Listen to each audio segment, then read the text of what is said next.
So I haven't had like an angry ex calling me saying like, oh, like, how could you do this? Or take that song down. I'd been seeing this girl like for the course of the summer, and she would always smoke after we were together, and kind of the first time I'd really got into that ritual. You know, one night we were together and we'd been smoking, and the name just literally like flashed in my mind at that point.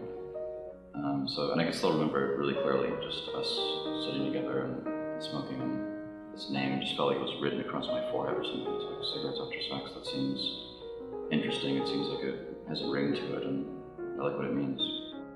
We played like a show at my university, and they had to censor the name like immediately.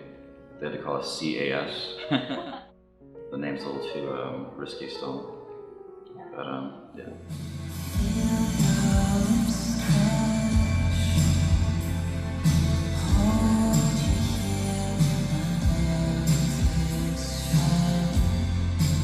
The fact that I just love female singers so much and tried to emulate their sound, I think that's what really gave it that female quality that people seem to think I'm a girl pretty often. It's like, it's so common, it's crazy. It's like become kind of like the story of my life or something. But I've been writing like so long. I've been writing since I was like 10 years old or something.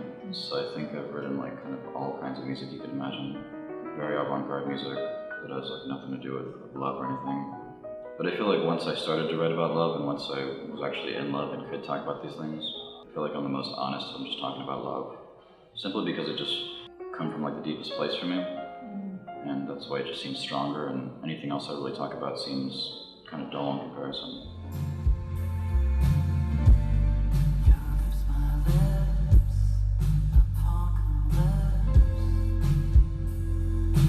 I want to say like 1,000 or something drafts. That cliche where you're at a typewriter and just typing one sentence and you like throw it.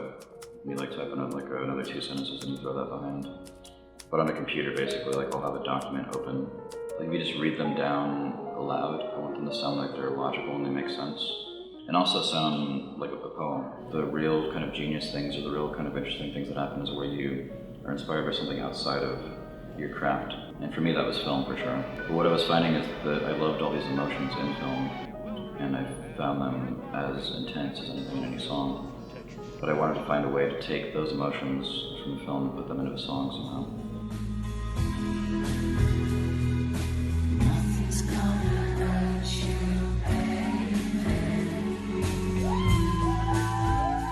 I feel like in my life I'm very repressed. I don't really speak that openly to people about like those kind of feelings, because it's so hard to just jump into that. It's like it's a bit too deep to maybe just have that kind of conversation with a stranger, or even with close friends sometimes. So I think that I kind of need that so much. I need to kind of vent these emotions that it just feels good when I play in front of somebody, because I can finally talk about it.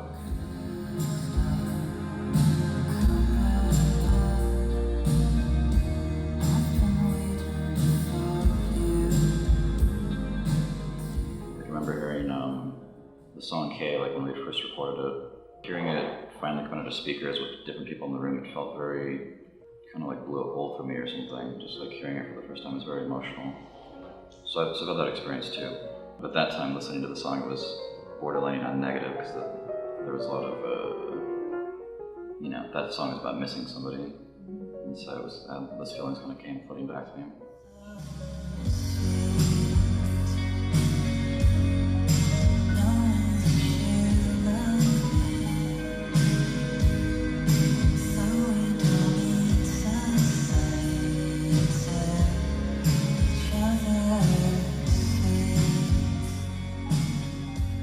Well, luckily I keep in contact with a lot of the girls in these songs. There's one that I don't anymore that was like a big ex-girlfriend. You know, these are all really sweet songs and there's nothing really scathing in them.